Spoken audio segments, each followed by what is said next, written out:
Previously on our shed build series, we did some demo, got stuck in the dirt, laid down a gravel pad, built a subfloor, made some walls, framed a roof, installed siding, and painted. To those of you who have been watching for some time, thank you for tuning in. It's been at times an exhausting process, but the words of encouragement and support we've received have helped us stay motivated along the way. And if you're only now discovering us and are curious about the steps we took to get to this point, you can find the previous 5 parts of this series up on our channel now. And now time for part 6 of 6 of our shed build series, where we finally finish this thing.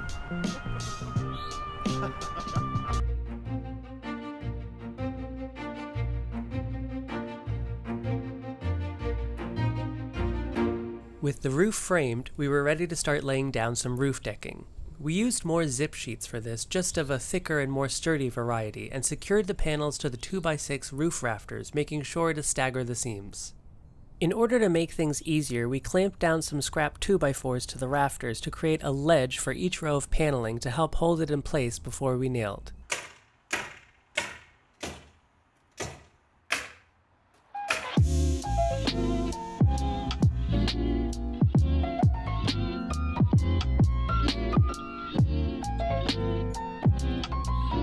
Then Aaron installed the drip edge, which is basically just an L-shaped strip of metal that sits along the perimeter of the roof and helps direct the water away from the roof framing.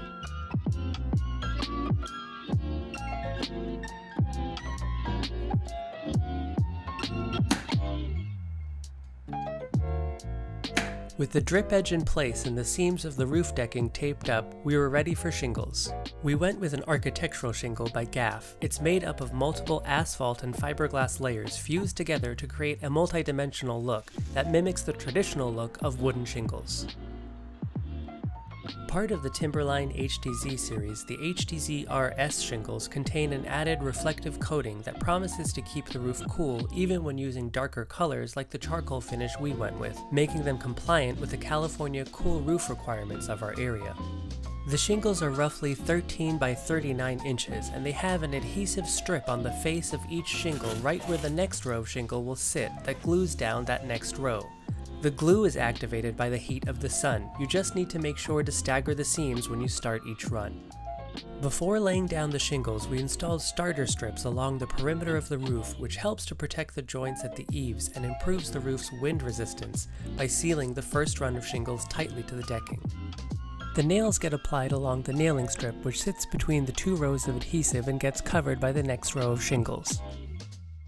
When installing the shingles, we started from the bottom of the roof and worked our way up to the ridge. Every few rows, we drew a chalk line measuring from the start of the first row up on either side. This helps to make sure you're staying straight and parallel with the roof's edge. The shingles should overhang the drip edge by about 3/8 to 1/2 inch. The nailing pattern calls for 4 or 6 nails per shingle. We went with 6. In our case, we didn't need an underlayment to cover the roof sheathing since we went with the zip system panels that contain that moisture control barrier baked into the panel.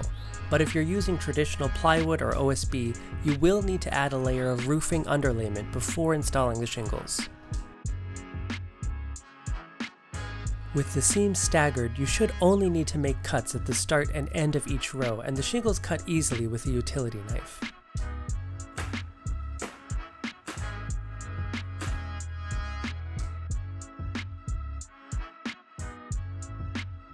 At the ridge, we used these ridge cap shingles, also by Gaff, that provided added protection at the high stress areas of the roof. The bullnose sort of rounded ends add some nice dimension at the ridge, and they are pretty easy to install, one on top of the other.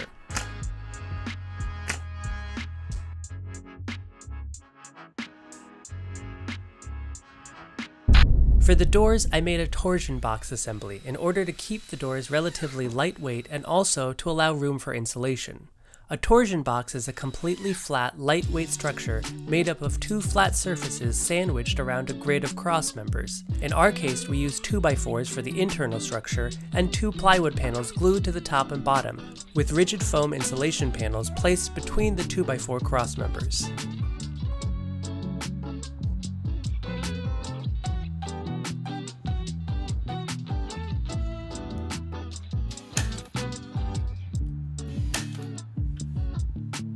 I glued thin strips of wood onto the front face of each door to give it the look of a traditionally built door with proper rails and stiles.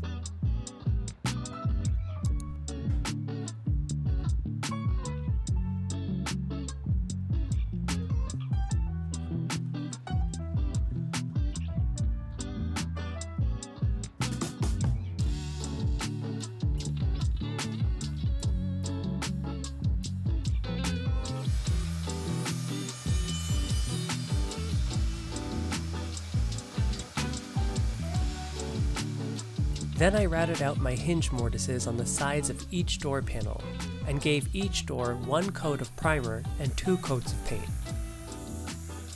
To finish them off, I applied a water-based top coat by General Finishes, which should keep it nicely protected and give it just a little bit of shine. I also made the door jamb myself, making sure to get it nice and square and plumb, and then installed the door panels.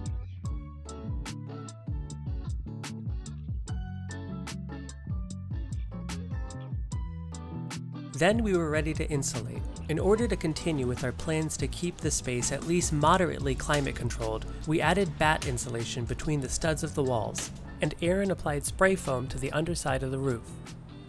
Since we built this as a completely tight structure with no air vents, we couldn't just lay batting straight up against the roof decking because of the potential for moisture from condensation to wet the batting and lead to mold. So we sprayed on foam first to act as a sort of sealer, and then were able to install batting in the ceiling bays. DIY spray foaming can be dangerous and requires research, so please be careful if doing it yourself. The chemicals in the foam are incredibly dangerous to breathe in or even be in contact with skin when spraying, hence why Aaron looks like a giant marshmallow.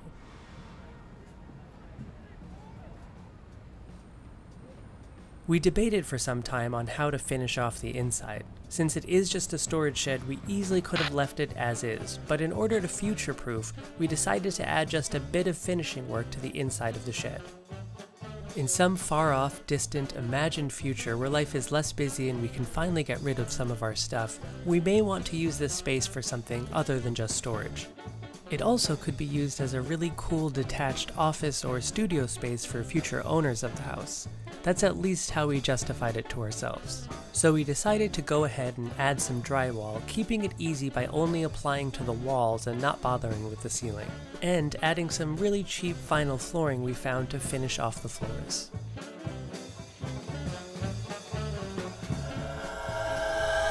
In the end, the extra weekend of work was worth it because we ended up with a nicely finished shed ready for shelving.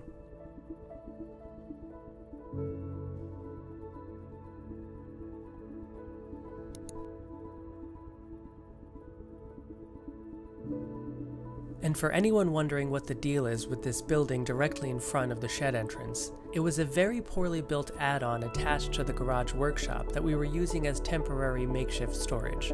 With the shed finally completed, we were able to move our stuff out of it and tear it down, clearing the entrance for our now finished shed.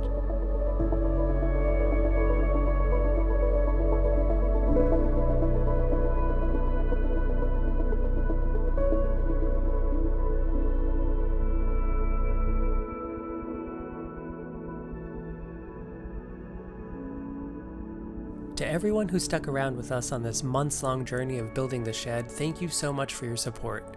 Before buying our house only a few years ago, we had no building experience whatsoever, but sometimes blind naivete and an unearned sense of confidence pays off. And if you've enjoyed watching, please consider subscribing to our channel. We will at some point be making a ramp for the entrance of the shed, and a video on how we're planning to build some quick and easy shelving units for it, so stay tuned.